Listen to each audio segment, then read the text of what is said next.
Hi there, you're listening to the Hellenistic Age Podcast. Episode 98, Hellenistic Science, Mechanics, Engineering, and Technology.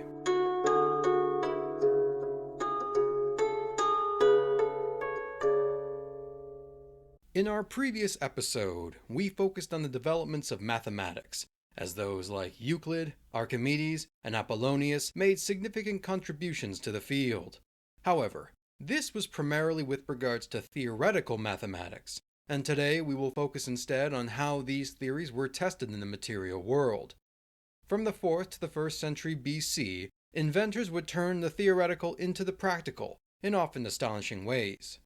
Whether it was to design new engines of war, an artistic fondness for all things colossal, or even the creation of the world's earliest robots and analog computers, the Hellenistic period saw the arrival of new technologies that continue to amaze audiences down to the present day. A heavily detailed transcript with images and diagrams will be made available for this episode as per usual, but I also must mention that if you ever find yourself in Athens, do consider dropping by the Colossus Museum of Ancient Greek Technology, which I had the pleasure of visiting in early 2023. This museum offers a unique hands-on experience of ancient technologies, providing recreations of the devices and mechanisms that will be described throughout this episode, including some live demonstrations that display their functionality. I've included several photos from my visit, and a link to the museum in the notes of this episode. Additionally, I also must announce that the floodgates are now open for my second Ask Me Anything question and answer session to celebrate 100 episodes of the Hellenistic Age podcast. To submit any questions for me to read off, please do so through social media, email, or by commenting on the podcast platform of your choice, and I'll answer it to the best of my ability. Now, let us begin today's episode. Firstly, we should discuss the key figures of the time and the sources which we are relying on. Writings are typically divided into two categories. The first are treatises that describe the construction of specific objects and their principles, authored by technicians with first-hand knowledge. The other are secondary accounts not written by an expert, but merely descriptions by an outside observer. There are relatively few of the descriptive treatises from the Hellenistic period that survive, and while there is the hope that we can cross-reference these devices with surviving examples, the archaeological record comes up short, due to the decomposition of the organic materials used to build them. Still, we are able to glean quite a bit from what we have. The contributions of Archimedes of Syracuse to mathematics were extensively discussed in the last episode, so there is little need to repeat them here, but he also had a reputation of being a mad scientist and built several machines of various scale and design for King Hero II. Yet he never seems to have composed any mechanical treatises like he did for mathematics. Plutarch claimed that Archimedes thought the life of an engineer was a rather crude existence when compared to the beautiful simplicity of theoretical mathematics, though how much of this was due to Plutarch's aristocratic biases is unclear. Like with mathematics and medicine, Alexandria was host to a number of remarkable inventors who lavished under the patronage of the Ptolemies and were able to gain the necessary funds to apply their work. One of these was Ctesibius of Alexandria, a son of a barber who became a renowned inventor during the early to mid-3rd century. None of his writings survive, though his work focused primarily on pneumatics, and several inventions are credited to him by later authors. A contemporary of Ctesibius was Philo of Byzantium, also known as Philo Mechanicus, who authored a compendium of topics including pneumatics and theory, but his most enduring legacy was his work on military engineering, that being artillery and siege warfare.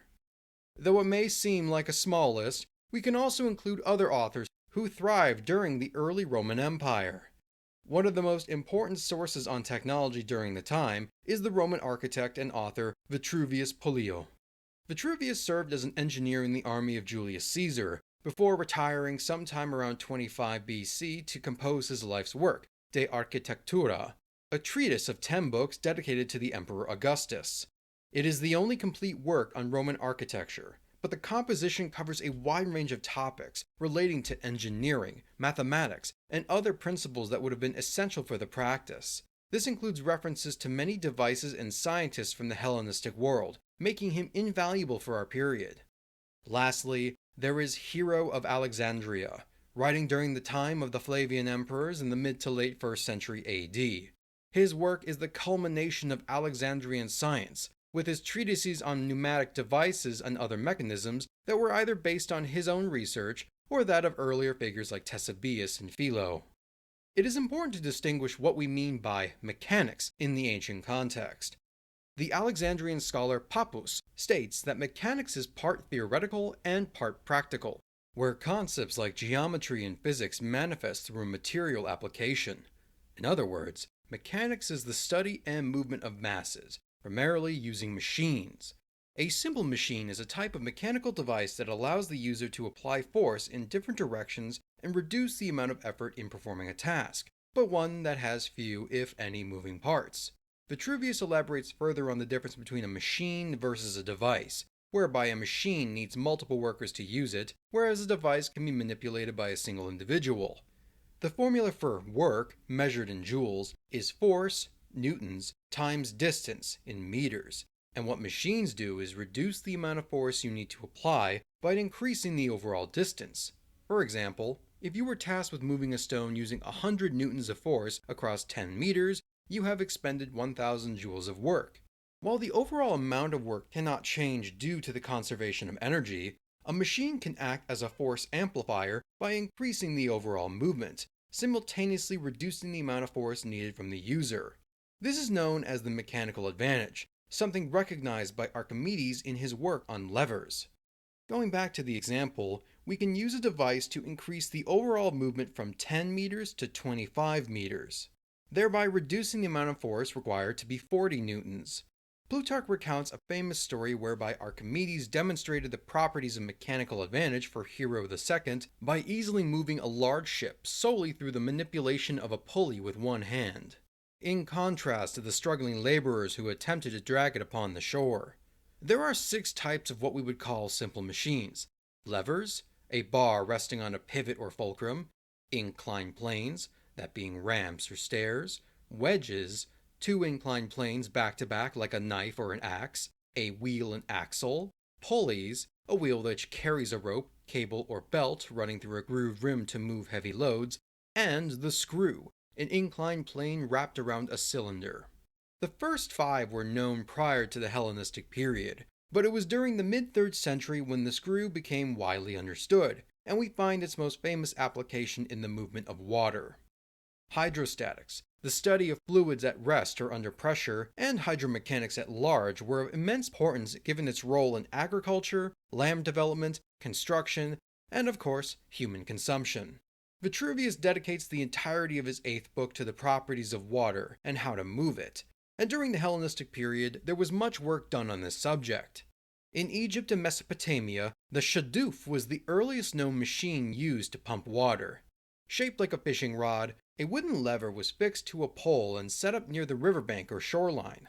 One end of the pole would be a rope and with a large bucket hanging in the air, while the other end would have a counterweight on it. The user would pull down the bucket into the water, and the counterweight would bring the now filled bucket back up into the air, allowing for the irrigation of fields or to raise water onto higher platforms. Given the simplicity of its design, it has remained in use until the present day. However, Archimedes is said to have invented a new water pumping device during his time in Egypt, which came to be known as Archimedes' screw. Essentially, a large screw was inserted into a hollow tube or pipe, which is attached to a crank. When the tube is inserted into the water and the user moves the crank, the upward motion of the screw carries the liquid from a lower elevation to a higher one, and then disperses it. The size of these screws could vary. Portable versions were used in mining operations to drain mine shafts of stream runoff, or to pump out bilge water from ships. Towards the late Hellenistic age, we see that other water-carrying devices were constructed. The mechanical water wheel was one of these, named tympanum for its drum-like shape, which contained multiple compartments that provided a more efficient method. Typically, we associate them with active currents like a stream as a source of energy, but they can be also human or animal powered when a strong enough current wasn't available. The traditional wooden water wheel was a later development of the 1st century BC, as per the writings of Vitruvius, but Philo of Byzantium also created a similar device in Alexandria known as the halesis by attaching buckets on a chain, which was propelled with a paddle that was placed in a stream. Strabo claims such a device was constructed in the Pontic city of Cabira during the reign of Mithridates VI as well. The most complex of all of these was the Ctesibian force pump, which used cylinders, valves, pistons, and pipes. Two vertical cylinders submerged in a water reservoir contained pistons in each of them, which would raise and lower alternatively when the user manipulated the lever. When a piston was raised, the air pressure generated sucked water upwards through the intake valve, and the downward motion of the other piston pushed the water through an exit valve, ejecting the liquid under high pressure. Unlike a simple force pump, this resulted in a continuous flow of water, instead of one that stopped and started as the user completed the movement of the lever. When combined with flexible hoses, it could be used for simple tasks such as watering gardens, but it found great success with Roman firemen for putting out blazes that broke out in cities. Ironically, this same technology would be used by later Byzantine armies when deploying so-called Greek fire, and some of the earliest known flamethrowers against their enemies. In conjunction with these new water-moving technologies, ancient engineers were able to envision great projects that would allow for new applications of water transportation, or even the transformation of the landscape to suit their needs. Pergamon's Acropolis, which soars quite high above the modern city of Bergama, had its water supplied through a pressurized pipe measuring over 3 kilometers, about 1.86 miles, and built during the 2nd century BC specifically using siphon technology. The most ambitious and successful was probably the reclamation of the Fayum Oasis, undertaken during the reigns of Ptolemy I and II. Located 60 miles southwest of Memphis, the Fayum is in a land depression fed naturally by the waters of Lake Moeris, which gave it some degree of habitability despite its distance from the Nile. The Alexandrian government spent considerable effort in expanding the amount of arable land by building dams and canals to drain Moeris and repurpose its water for irrigation channels. It paid off tremendously, as the project tripled the amount of available land from 400 kilometers squared to 1,500 kilometers squared, allowing for the widespread settlement and exploitation of its natural resources by military colonists, thereby enriching Ptolemaic coffers. Building on top of these advancements, hydraulic engineering would be taken to a whole new level during the Roman Empire, as millions of urban dwellers living in the cities across the Mediterranean would be given access to bathhouses, sewer systems, and, most famously, the many miles of aqueducts, whose remains can be seen dotting post-Roman landscapes in the modern day.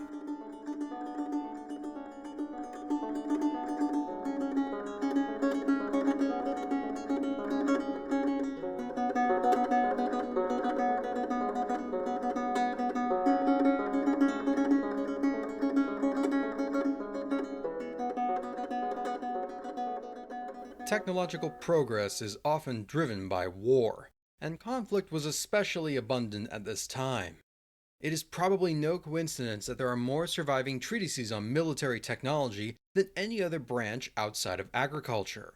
But in the context of this episode, we will be focusing primarily on siege warfare. It was of great concern for each party, as the besieged and besiegers alike would engage in an arms race to gain any sort of advantage. Even when we discount the supernatural destruction of Jericho's walls, the civilizations of the ancient Near East had made significant progress on this front. Large rolling siege towers and earthen ramps are attested to on the reliefs of Neo-Assyrian rulers celebrating their conquests, and Greek siege warfare followed many of the same trends as the Persian Empire, battering rams and siege towers. However, Philip II and Alexander the Great took the concept and ran with it. Engineers like Polidas of Thessaly and Diades of Pella were bankrolled to equip the Macedonian kings with an arsenal of siege equipment which allowed them to batter their enemies into submission. The siege of Tyre in 332 saw Alexander's engineers alter the geography of the island by turning it into a peninsula using an artificial mole, and subsequent conquerors would utilize a variety of tactics and weapons to ensure victory. One notable trend was the rise of ballistic weaponry. While the bow and arrow, javelin, or sling remained the most popular ranged weapons, the Greeks possessed a handheld device that would predate the medieval crossbow. This device was called the gastrophetes, literally translated as belly shooter, named as such because the user needed to lean his midsection against the end of the stock to hold it steady while he manually pulled back the drawstring to reload it. It doesn't seem to be widely employed, but reconstructions following the guidelines of Philo make it clear that the technology was viable for the time. This bow technology served as the basis for weapons like the oxybolus, a scaled-up version of the gastrophetes which fired much larger bolts, or the slingshot-like lithobolos, which launched stones. These were certainly effective. We need to look bigger though. And in the late 4th century, we see the arrival of torsion spring technology. Torsion is the twisting of an object to build up potential energy, and when applied to the catapult, it gave greater range and firepower. Bundles of elastic strands, made of animal sinew, would be twisted around the arms of a bow, creating 2 torsion springs on each side of the machine. This system was then attached to the sliding mechanism, which would then be pulled back, and the hole between the 2 springs would be where the user would aim and fire their payload. The torsion catapult typically launched stones weighing around 20 kilograms, or 44 pounds, at a range of about 640 meters, 2,100 feet. But much heavier stones could be thrown when accuracy was less of a concern. Since you got more bang for your buck when it came to stored energy, the scaled-down models like the so-called Scorpion were quite deadly as well. Their portability and easy assembly made them capable of being mounted on carts or city walls. Archimedes is especially associated with developments in siege technology, which was recorded during the Roman assault on Syracuse during the Second Punic War, one of the most famous sieges of the ancient world. King Hero had commissioned the scientists to outfit his city's already formidable defenses with several intimidating weapons. The Archimedes claw was some sort of enormous crane with a grappling hook that would latch onto the enemy ship, hoist it up, and tip it over in the harbor like a scaled-up claw game at an arcade. Other devices included great stone throwers and bolt shooters, but one especially infamous weapon that has tickled the imagination is the so-called Archimedes' death ray. According to legend, Archimedes arranged a series of mirrors to catch the rays of the sun and redirected them into a focused beam against Roman ships, which burst into flame, as if Archimedes was a child burning ants with a magnifying glass. The historicity of this event has been heavily disputed. A contemporary Alexandrian scientist named Diocles wrote a treatise on optics and burning mirrors around 200 BC, discussing how parabolic mirrors can absolutely concentrate enough light to ignite objects. But the problem is that the story of Archimedes' mirrors is not reflected, no pun intended, by the detailed accounts of Polybius, Plutarch, or Livy. Students at MIT managed to replicate the feat in 2009 with materials that plausibly would have been available to Archimedes and Roman shipwrights, causing the model Roman ship to smolder almost immediately and eventually burst into flames. The problem is the practicality. They noted that it took 10 minutes before the wooden planks ignited, on a stationary ship no less, and it was especially sensitive to cloud coverage, which could render it inert. Sources indicate that the device would have been used, quote, within bowshot. So while it was technically possible, it seems very unlikely that they would go through all that effort to try and ignite a moving ship when they could use fire-throwing weaponry that was far more reliable and put less risk to the user. The most bombastic besieger in the Hellenistic period was the Antigonid ruler Demetrius I. Never one to take half measures, his attack on Rhodes in 305 saw the deployment of the largest known siege engine of antiquity, known as the Hellepolis, City Taker. Built by the engineer Epimachus of Athens, this gargantuan wooden tower measured about 40 meters, 131 feet in height, and 18 meters, or 59 feet, at the base. Inside contained 9 levels of platforms that could be ascended and descended using 2 separate sets of stairs. 8 solid wheels encased in iron and measuring about 5 meters or 15 feet were placed on the bottom but were able to move in all directions using a crew of 3,400 men working in teams. It was equipped with a dizzying array of firepower, with multiple catapults of various strengths, bolt throwers, and windows for the men to lob their missiles. To protect the tower from counterattacks, the front and sides were encased in a sheet of iron and padded with leather stuffed with vinegar-soaked straw and seaweed, which would reduce its flammability and cushion the concussive force of any stones thrown back. It was indeed a formidable weapon, but unfortunately for Demetrius, it fell prey to the determination of the Rhodian citizens. By launching a surprise night attack that concentrated all their missiles on the Hellepolis, the barrage of stones and arrows caused the iron plating to dislodge, allowing for firebrands to be thrown inside and cause enough damage for the king to order its withdrawal. Vitruvius, on the other hand, claims that one of the city's architects, named Gigantism, ordered that a hole be dug through one of the city walls, and to channel water into the field where the tower sat, creating a quagmire that encased the wheels in mud and made it impossible to move any further. In any case, the Rhodians were able to fortify their position, leading the Antigonid to agree to abandon the siege rather than risk spending too much more time on the island.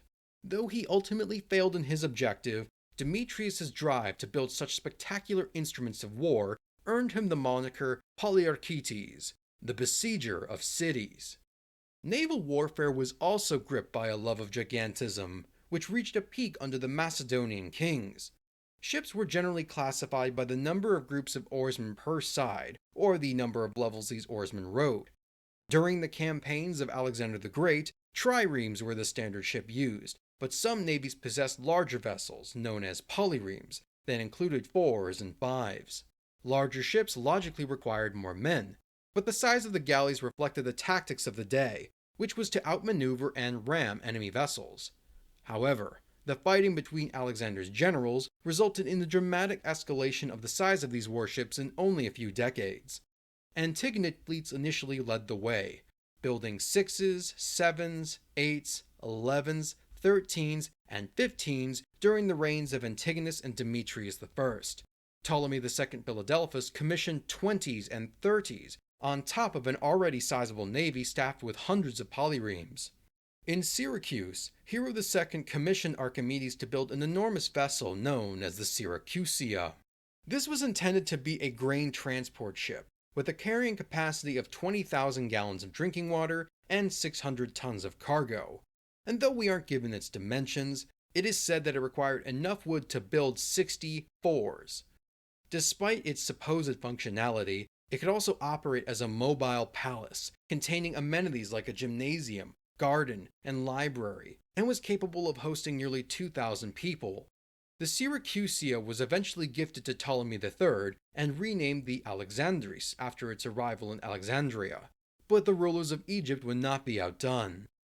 During the reign of Ptolemy IV, the king's boat builders produced a colossal ship named the Tessacontares 40 that measured 128 meters or 420 feet in length, requiring 4,000 rowers stationed on 40 rows of oars, along with another 3,000 crewmen to staff it.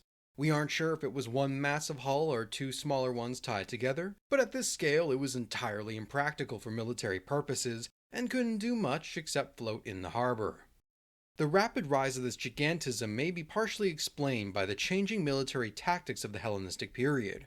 Rather than just using the maneuver and ramming technique employed by the likes of the Athenian fleet at Salamis, the Macedonian kings began to place siege weaponry like catapults onto the decks of their ships when attacking or defending fortified positions, such as during Alexander's siege of Tyre in 332 or Demetrius' siege of Rhodes.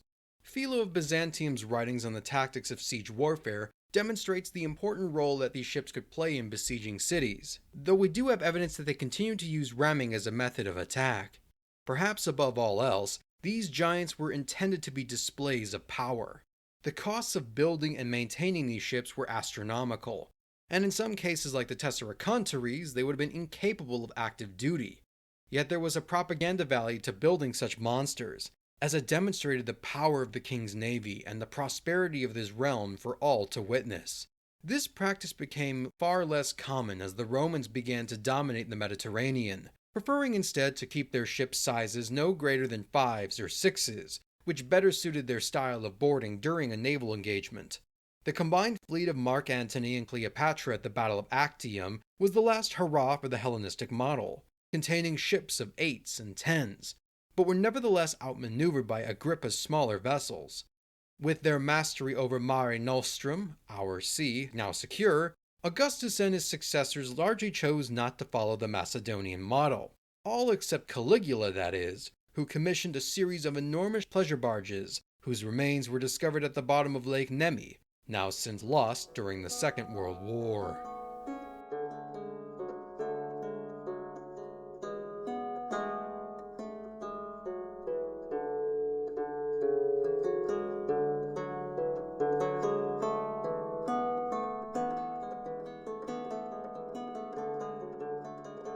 The philosophy of bigger is better was not limited to siege equipment or warships, and we find that during the Hellenistic period there was an increasing trend of it being represented in art as well.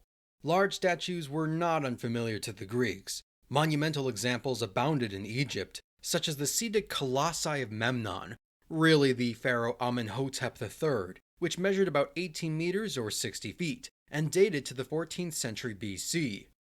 The renowned Athenian sculptor Phidias was a pioneer in this regard, having overseen the construction of the 11.5-meter or 38-foot chryselephantine statue of Athena Parthenos at the Parthenon, and the 12.4-meter or 41-foot seated Zeus at Olympia.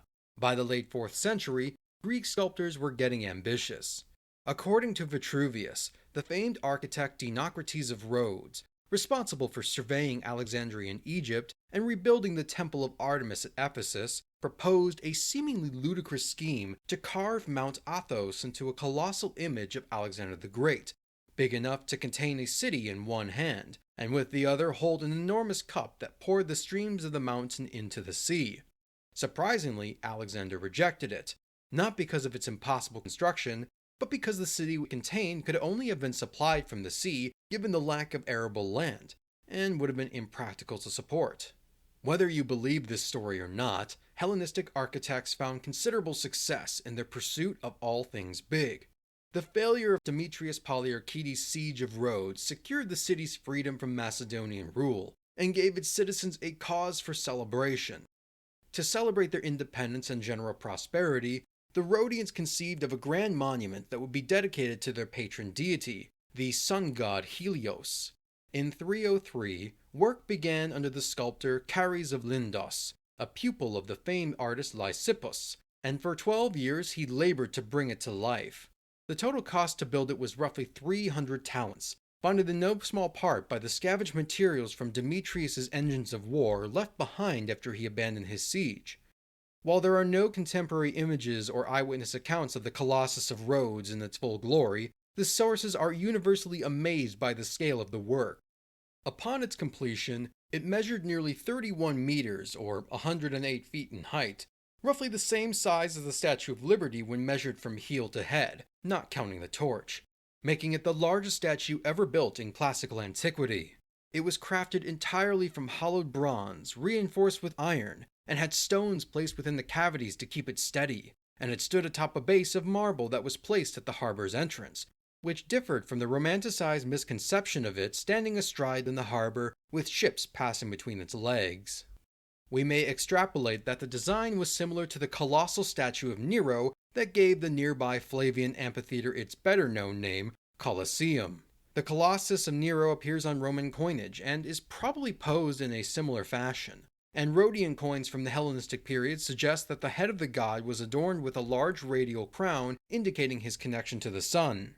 Such was its beauty and awe-inspiring presence that it was named as one of the 7 wonders of the world by the Byzantine author Philo, not to be confused with the Hellenistic engineer of the same name. Technically, the Colossus was the only Hellenistic monument to make the list during antiquity, since the Pharos of Alexandria was a much later inclusion. The dedicatory epigram placed upon the statue's base is believed to have come down to us, reading as follows, quote, "To thy very self, O sun, did the people of Dorian Rhodes raise high to heaven this Colossus. Then, when having laid to rest the brazen wave of war, they crowned their country with the spoils of their foes. Not only over the sea, but on the land too, did they establish the lovely light of unfettered freedom. For those who spring from the race of Heracles, dominion is a heritage, both on land and sea." End quote. Unfortunately, it was one of the shortest lived of the wonders. In 226, a powerful earthquake devastated much of the Aegean, and the destructive force of the tremors caused immense damage to the island. Hundreds of Rhodians were killed, buildings were leveled entirely, and the Colossus was toppled by the seismic shock and broke off at the knees. An outpouring of international aid from the leading monarchies of the day shipped food and money for the rebuilding of the city, and Ptolemy III is said to have offered to help finance at least part of the reconstruction of the Colossus. However, it was never rebuilt, allegedly due to an oracle's insistence that it would bring further misfortune, and so the crumbled remains stayed where they were. Writing nearly 300 years later, Pliny the Elder remarked on how imposing the statue was even in its ruined form, but none of it survived to the present. We aren't sure where they went, but later Byzantine and Syriac chronicles claim that the first Umayyad caliph Muawiyah I raided Rhodes in 653 AD, melted down the surviving pieces of the Colossus, and sold it to a Jewish merchant in Edessa, who needed 900 camels to carry the bronze away. While the Colossus was the most famous of these enormous statues, Pliny reports that nearly 100 others dotted the cityscape of Rhodes, and the popularity of such colossi would carry over to Rome, namely in the aforementioned Colossus of Nero, but also others like that of Constantine as well. Though the size of these statues were awe-inspiring, others remained small in scale, but were far more complicated internally. Perhaps one of the most curious and thought-provoking developments in Hellenistic science was the rise of pneumatics, the mechanical application of gases like compressed air and steam. We have already discussed certain types of pneumatic technology, as seen with the force pump of Ctesibius, who is often considered to be the father of pneumatics. We find our most extensive treatment of pneumatics with the works of Hero, who lists over 70 devices and how to construct them, based in part on the writings of Ctesibius and Philo of Byzantium. Some of these are quite simple, like drinking vessels that can act as party gags by pouring different liquids depending on the temperature, or they pour multiple types of liquids depending on the angle. These properties could be repurposed into more complex designs intended to amaze viewers, and many of these devices added scale and spectacle to the temples of Alexandria. As the religious observer approached the entrance, a flame on a special altar would cause heat to conduct through tubes, which pushes water through a siphon rigged to a counterweight that would fall and pull the doors of the temple open by themselves. When the flame was extinguished, the water would return and the doors would shut again. An ancient predecessor of the coin-operated vending machine was a device that dispensed holy water for ablution, after the pious supplicant placed a 5-drachma piece into the mouth of the vessel, with the weight of the coin pushing a plate that opened the flow of water. Making use of magnetism, Pliny the Elder claims that the architect Timochares of Alexandria utilized lodestone in the construction of the temple of Arsinoe II, placing it in the walls of the ceiling so that an iron cult statue of the deified queen would appear to be suspended in mid-air. The applications of hydraulics and pneumatics could also include music. Invented by Ctesibius, the hydraulis was the earliest known pipe organ that used water to force pressurized air into pipes, and the musician manipulated the instrument using hand pumps, much like the keys of a piano.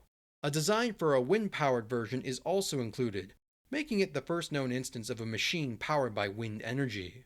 On a smaller scale, he built a Rhodian, a drinking horn modeled after Arsinoe II, which would sound a note when you poured the wine out of it. Hero also lists devices that were based around the noises of birds, one version having a bird perched upon a fountain that replicated the sound of a black-capped warbler as water is poured into the system. An amusing temple decoration was the predecessor of the musical doorbell, a system whereby an inverted horn would be inserted into a water basin when the door is opened, greeting the user with a loud trumpet when entering the building. Among Hero's many devices he lists, there are two types that are the most intriguing. The first are the automatons, a mechanical figure often shaped like a human or animal that can be set in motion to function as if they are entirely self-propelled. In other words, these are the earliest incarnations of the robot. We may look to Greek myths for this inspiration, such as the bronze guardian Talos, who was forged by Hephaestus and tasked with patrolling the island of Crete, and later battling against Jason and his Argonauts. The automatons of the Hellenistic age could boast no such feats, but they were remarkable applications of pneumatic and hydraulic technology, though primarily were used as spectacles much like Hero's other inventions. A more complex model of Hero's singing birds depicts a garden with a large fountain surrounded by 4 birds, and an adjacent perch with an owl upon it. Each bird is of a different species and produces its own unique note thanks to the bubbling of the fountain, but when the owl rotates to face their noisy neighbors, they are silenced. There are also humanoid models as well. Among the many fantastical objects of Ptolemy II's grand procession, one of these was a large statue representing Nysa, the nursemaid of Dionysus. Fitting the themes of excess and splendor, the statue appears to have stood up from her seat, poured milk from a golden cup, and sat back down without anyone's involvement. While we aren't given an explanation as to how the Nyssa automaton was designed, there also existed a similar creation by Philo known as the automatons, automatic servant. This life-size artificial woman carried a jug of wine in her right hand, and her left hand extended outwards, palm up. Her interior mechanism consisted of two airtight containers, one filled with wine and another with water, which were connected via tubes to the lip of the jug. Her left arm was articulate, and when the curious house guest placed their empty cup in their hand, the added weight caused the arm to drop a bit, opening the channel for wine to be poured from the jug into the cup. Once half filled, the extra volume would bring that arm down even further, closing the channel of the wine and opening that of the water. Not only would she pour your wine for you, but you could even have it diluted with water to personal taste. Along with the automata, the other device is the aeolipile.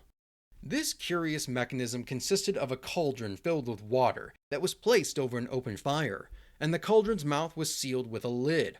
Two bent pipes emerge from the lid and attach to opposite ends of a hollow metal ball, which also has two smaller open-ended L-shaped pipes exiting from the other available ends and facing in different directions. When the water is heated, the generated steam is channeled through the pipes of the lid into the hollow ball, and being presented two possible avenues of escape, the force of the vapor's exit at both ends causes the ball to rotate. Reconstructions suggest that the ball could achieve up to 1,500 revolutions per minute. The work on pneumatics has led many to a perplexing what-if question. If the Greeks and Romans had an idea on how to use steam as a source of energy to generate motion, then how close were they to actually scaling up to a practical application, namely the steam-powered engine? The aeolipile seems to have all the rudimentary elements of a steam engine, which would not be officially invented until 1698 by Thomas Savery, and so with a little nudge in the right direction, they could have kickstarted the Industrial Revolution over a millennium and a half before it occurred. This is certainly an attractive idea, but there were a few limiting factors that would have prevented Hero from leapfrogging humanity across the centuries. Some have suggested that the desire to innovate and increase efficiency in aspects like industrial production was stifled by the practice of slavery. The ready supply of human captives brought by war and trade would work in textile mills, planting crops in the field, or as a source of mechanical energy, and there was less of a need to improve productivity for workers who were viewed as barely human. It seems unlikely that wealthy nobles would invest in Philo's artificial maid to pour their wine when you could simply buy an enslaved person and use them for a much greater variety of functions. Considering that Eli Whitney's labor-reducing cotton gin ended up strengthening the institution of slavery in the American South, this presumption may be somewhat overdrawn. What might have been the biggest hurdle at the time was Greco-Roman metallurgy, which was simply not advanced enough to make more accurate or durable casts of cylinders that could reduce a loss in pressure from escaping steam, which in turn would dramatically improve the efficiency and power of this machine. Fuel sources were another problem, for although materials like charcoal can generate quite a bit of heat, they don't compare to coal, which wasn't as widely available or mined. Additionally, all these steam-powered devices were seen at the time as mere curiosities or toys, not anything of tangible substance. Even the inventor Hero does not seem to have connected the many dots required to see a heavy-duty application of each device's parts. Yet we must not downplay the ingenuity of the ancient world, for one of their most magnificent devices, long thought to be a myth or lost to time, was discovered a century ago, namely the Antikythera mechanism, the world's oldest known analog computer.